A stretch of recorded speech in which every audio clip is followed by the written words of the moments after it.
Comment 80 archers écossais et une poignée de lanciers réussirent-ils à anéantir 3000 chevaliers anglais lourdement armés en moins d'une heure? Le 11 septembre 1297, le pont étroit sur la rivière Forth devint un champ de carnage. La supériorité militaire de l'Angleterre n'y signifiait absolument rien. Le roi Édouard Ier, le marteau des Écossais, avait envoyé ses commandants les plus expérimentés vers le nord. Il entendait écraser l'Écosse avec l'une des plus grandes armées jamais rassemblées. Cette force comprenait plus de 10 000 soldats professionnels. Ils étaient appuyés par la technologie militaire la plus avancée du monde médiéval. La résistance écossaise semblait anéantie. Ses nobles étaient capturés ou soudoyés. Leurs places fortes étaient occupées par des garnisons anglaises. Pourtant, en ce matin d'automne, un ancien hors-la-loi et un vieux chevalier tenace allaient orchestrer une victoire tactique dévastatrice. Ce fut l'une des plus mémorables de la guerre médiévale. Cela prouva que parfois, le génie l'emporte sur le nombre. Le courage peut triompher de l'acier. L'année 1296 fut catastrophique pour l'Écosse. Édouard Ier d'Angleterre, fraîchement sorti de sa conquête du pays de Galles, avait tourné son attention vers le nord avec une efficacité terrifiante. Le roi anglais n'était pas seulement puissant, il était aussi méthodique dans sa brutalité. Lorsque la ville écossaise de Berwick refusa de se rendre, les forces d'Édouard massacrèrent entre 11 000 et 17 000 civils en une seule journée. Elles transformèrent le port prospère en un charnier. Le message était clair. La résistance signifiait l'extermination. En quelques mois, Édouard avait traversé l'Écosse. Il défit l'armée écossaise à Dunbar. Plus de 10 000 Écossais furent tués ou capturés là-bas. Il s'empara de la pierre du destin de l'abbaye de Scone, l'ancien symbole de la royauté écossaise. Il la ramena à Westminster comme trophée. Fin 1296, tous les grands châteaux écossais arboraient des bannières anglaises. Édouard croyait que l'Écosse avait cessé d'exister en tant que royaume indépendant. Il installa des administrateurs anglais. Il exigea des serments de loyauté des nobles écossais. Il retourna ensuite en Angleterre, confiant que le problème du Nord était résolu pour toujours. La noblesse écossaise avait largement capitulé. Des noms autrefois respectés, des seigneurs qui contrôlaient de vastes domaines, avaient plié le genou pour sauver leurs terres. Le comte de Buchan, la famille Bruce et des dizaines de nobles puissants avaient choisi la survie plutôt que la résistance. Le système de gouvernance d'Édouard était complet. Il était appuyé par un réseau de châteaux occupés. Ces châteaux étaient connectés par des lignes d'approvisionnement. Ils étaient tenus par des troupes anglaises professionnelles. Ces troupes avaient fait leurs preuves dans les brutales campagnes galloises. Il ne s'agissait pas de levées inexpérimentées, c'étaient des vétérans qui savaient comment briser la résistance, comment affamer les châteaux et comment écraser une rébellion avant qu'elle ne se propage. La machine militaire anglaise de 1297 représentait le summum de la technologie de guerre médiévale. Elle comprenait des archers capables de percer les armures à environ 182 mètres. Sa cavalerie lourde pouvait briser les murs de boucliers. Ses ingénieurs pouvaient réduire les fortifications en pierre en ruine. L'Écosse faisait face non seulement à une armée, mais aussi à une occupation systématique. Celle-ci était conçue pour rendre l'indépendance impossible. Mais quelque chose d'inattendu se produisit au printemps 1297. Un petit chevalier écossais nommé William Wallace, à peine plus qu'un bandit aux yeux des Anglais, tua le shérif anglais de Lanark. Il refusa de fuir. Il n'était pas un grand seigneur avec des revendications ancestrales. Il était le fils cadet d'un petit propriétaire terrien du Renfrewshire. C'était un homme dans la vingtaine sans titre noble. Il n'avait pas d'armée ni d'autorité légitime. Pourtant, Wallace possédait quelque chose que la noblesse écossaise avait perdu. C'était un refus absolu d'accepter la domination anglaise. En quelques semaines, d'autres combattants de la résistance le rejoignirent. Andrew Moray, un chevalier du Nord, s'était échappé de sa captivité anglaise au château de Chester. Il commença sa propre campagne dans les Highlands écossais. Pendant l'été, tout le pays éclatait en attaques coordonnées contre les garnisons anglaises, les convois de ravitaillement et les forces d'occupation. La rébellion qu'Édouard croyait avoir écrasée revenait avec une fureur volcanique. Wallace et Moray partageaient des qualités remarquables malgré leurs origines différentes. Wallace avait grandi en voyant les administrateurs anglais s'emparer des terres écossaises. Il avait vu ses compatriotes traités comme des sujets dans leur propre royaume. Son père avait probablement combattu à la désastreuse bataille de Billy et de Dunbar. Cela donna au jeune William une connaissance de première main de la façon dont la guerre conventionnelle contre l'Angleterre se terminait en massacre. Tout, dans les premières 15 campagnes de Wallace, montrait un esprit qui apprenait des erreurs des autres. Il évitait la bataille ouverte, frappait les lignes d'approvisionnement, tendait des embuscades aux unités anglaises isolées et se fondait dans les forêts et les collines. Il comprit que l'Écosse ne pouvait pas gagner en jouant le jeu de l'Angleterre. Moray, quant à lui, apportait une légitimité militaire et des connaissances tactiques issues de son éducation noble. Il avait été formé à la guerre de cavalerie, comprenait les sièges de châteaux et savait comment pensait l'armée anglaise. Là où Wallace apportait le génie de la guérilla et le soutien populaire, Moray apportait structure et réflexion stratégique. Lorsqu'ils unirent leurs forces à la fin de l'été 1297, ils créèrent sans quelque chose que les commandants d'Édouard n'avaient jamais affronté. C'était une résistance écossaise qui combinait la guerre irrégulière avec une compétence militaire conventionnelle. La réponse anglaise fut prévisible. Édouard se trouvait lui-même en Flandre, gérant des complications françaises. Il ordonna à son commandant écossais, John de Warenne, comte de Surrey, d'écraser la rébellion immédiatement. Warenne n'était pas un amateur. Il avait 63 ans, était un vétéran des campagnes d'Édouard au pays de Galles et avait commandé des troupes en France. Il incarnait l'establishment militaire anglais. Il était confiant, expérimenté et absolument convaincu de la supériorité anglaise. Warenne rassembla une armée que les sources contemporaines estimaient entre 8 000 et 15 000 hommes. Elle incluait 3 000 cavaliers lourds. Ils éteignent les troupes de choc qui avaient dominé les champs de bataille européens pendant des siècles. Son commandant en second était Hugh de Cressingham, le trésorier d'Édouard en Écosse. C'était un homme plus haï que Warenne lui-même. Cressingham avait passé l'année précédente à pressurer l'Écosse pour des impôts, à saisir des propriétés et à s'enrichir grâce à l'occupation. Il était corpulent, arrogant et obsédé par l'idée d'écraser rapidement la rébellion pour restaurer ses flux de revenus. Ces deux hommes allaient diriger la réponse de l'Angleterre au soulèvement écossais.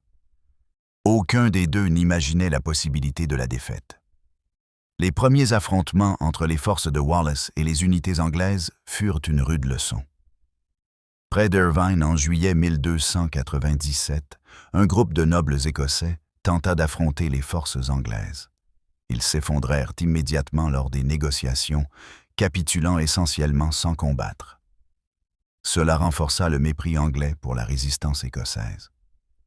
Mais Wallace et Moray étaient différents. Ils passèrent l'été 1297 à réduire les châteaux tenus par les Anglais dans le nord.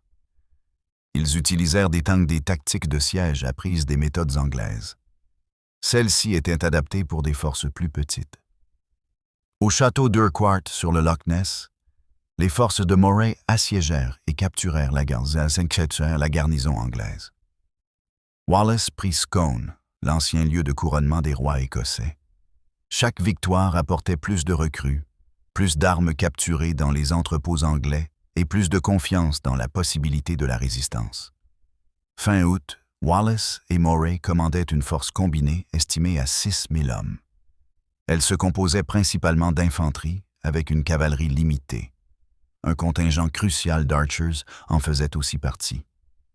Ce n'étaient bien pas des soldats, mais soldats professionnels.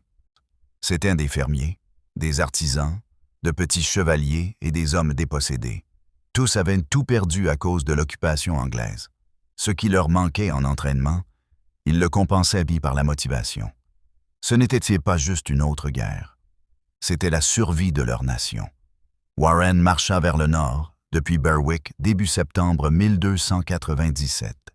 Il était confiant que sa force écrasante disperserait les rebelles écossais dès le premier engagement.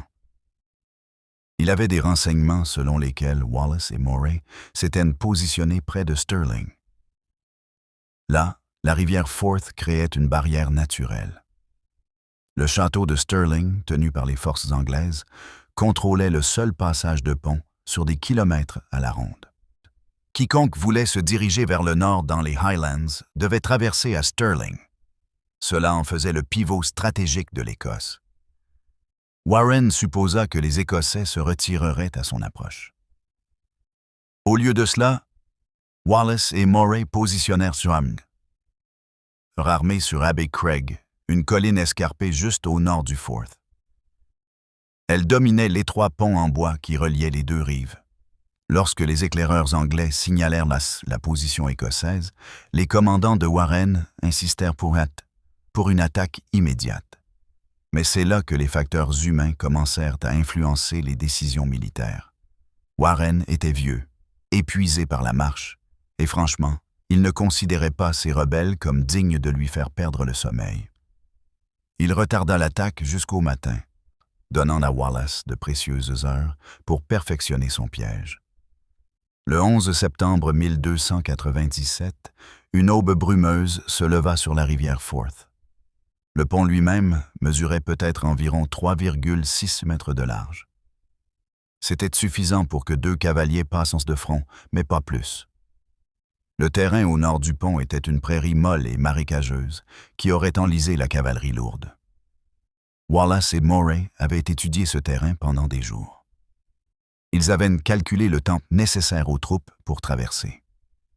Ils avaient calculé précisément combien de soldats anglais pouvaient se trouver sur la rive nord avant que les Écossais ne frappent. Ce n'était pas de l'improvisation.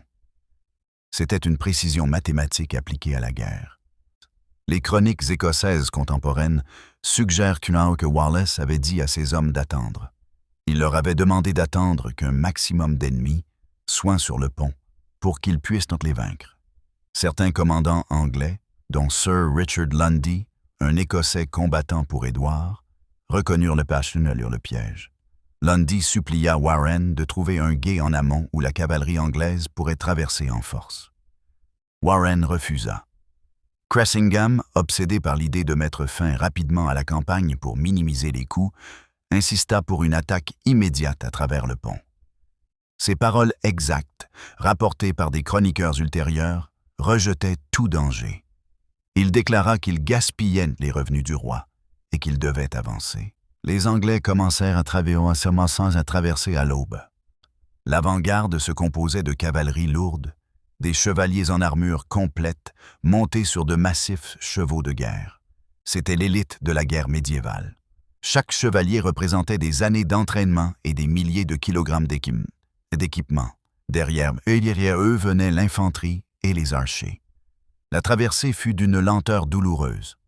2 chevaux à la fois, puis une attente pour se former sur la rive nord. Wallace et Moray maintinrent leur position sur Abbey Craig, observant les chevaliers anglais s'accumuler dans le terrain marécageux en contrebas. 100 cavaliers anglais traversèrent, puis 300, puis 500. La force écossaise resta immobile.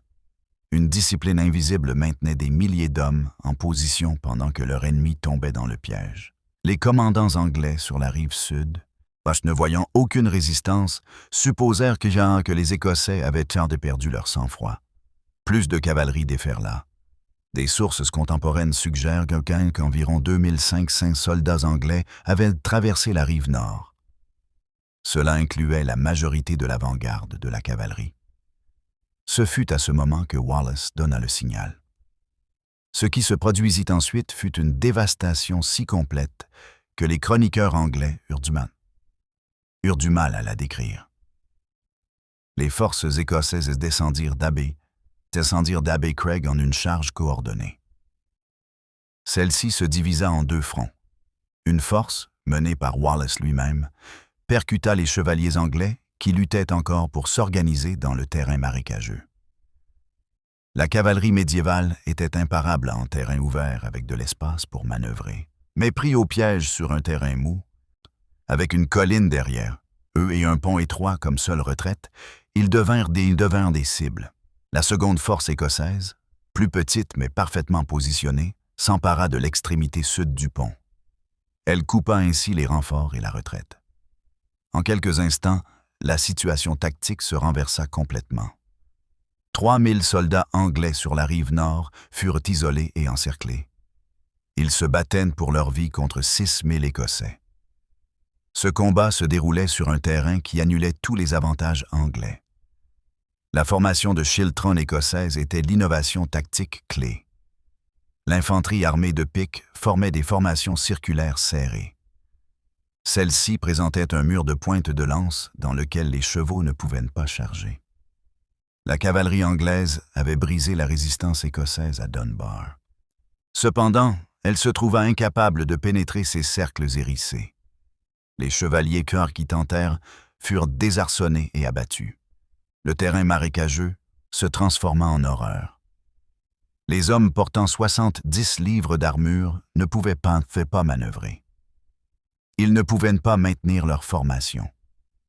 Ils ne pouvaient pas battre en retraite.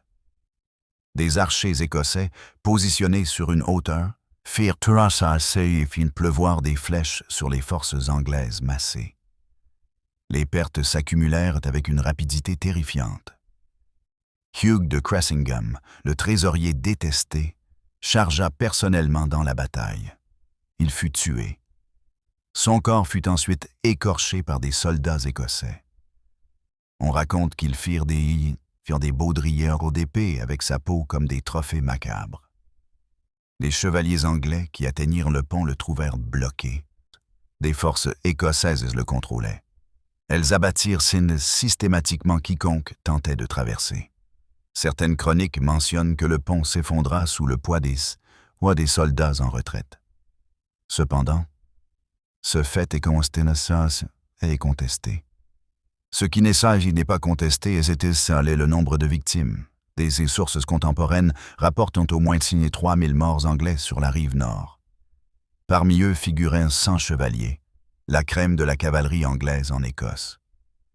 Sur la rive sud, Warren vit son armée détruite. Il avait encore des milliers de soldats avec lui. Il s'agissait de troupes fraîches qui n'avaient pas traversé, d'archers et d'infanterie prêts à combattre. Mais l'impact psychologique fut total. Son avant-garde, sa cavalerie lourde d'élite, avait été anéantie en moins d'une heure. Warren prit une décision qui allait définir son héritage. Il ordonna la retraite.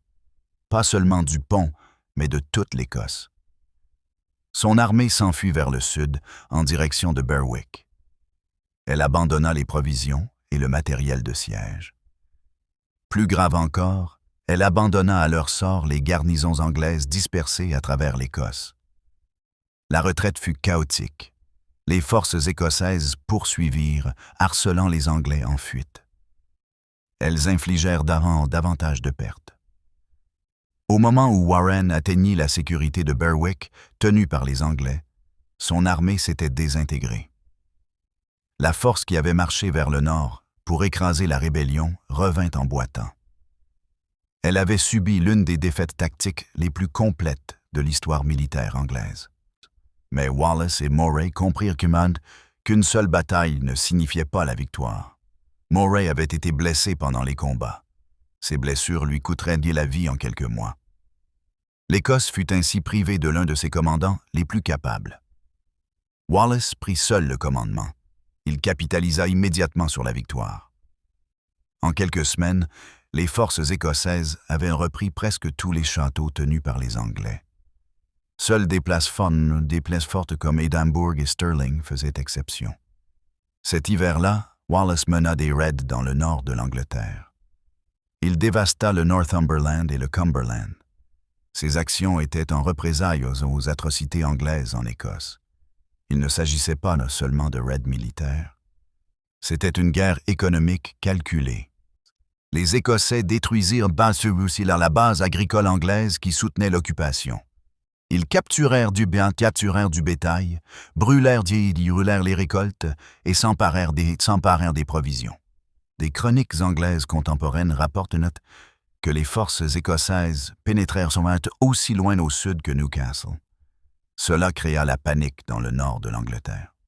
Édouard Ier, toujours en Flandre, reçut la nouvelle de la catastrophe avec fureur.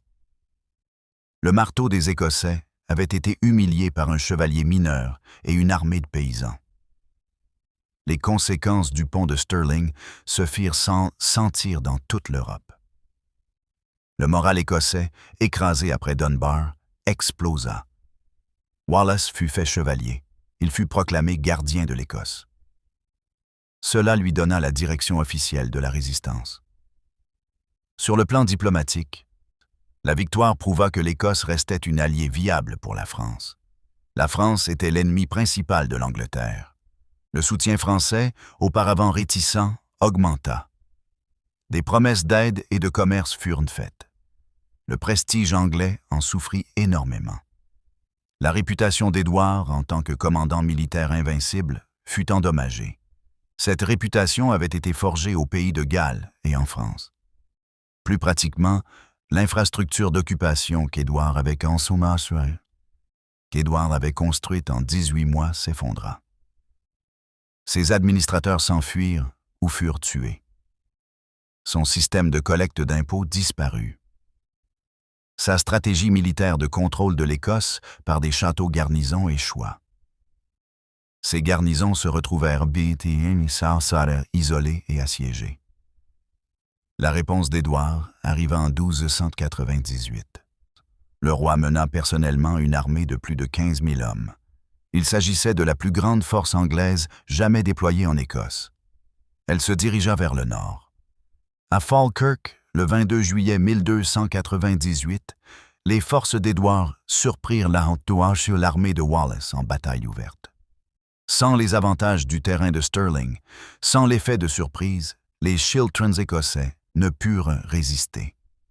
Ils subirent les tirs combinés des longs bows anglais et les charges de cavalerie. Les pertes écossaises dépassèrent les 10 000 hommes. Wallace s'échappa. Cependant, sa réputation était bien brisée. Sa position de gardien devint intenable. Il démissionna et se cacha. Il fut finalement capturé et exécuté à Londres en 1305. Édouard reprit sa conquête. En 1304, l'Écosse semblait de nouveau soumise. Mais voici ce qu'Édouard ne put écraser. L'exemple du pont de Stirling. Wallace avait prouvé que l'Angleterre pouvait être vaincue. Les tactiques qu'il développa, en particulier la formation de Chiltern, seraient affinées et réutilisées. Lorsque Robert le Bruce lança une rébellion en 1306, il s'appuya sur les fondations de Wallace. À Bannockburn, en 1314, Bruce utilisa des tactiques similaires. Il exploita les avantages du terrain et les formations de Chiltern que Wallace avait inventées.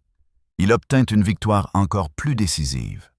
L'Angleterre fut contrainte de reconnaître l'indépendance écossaise en 1328.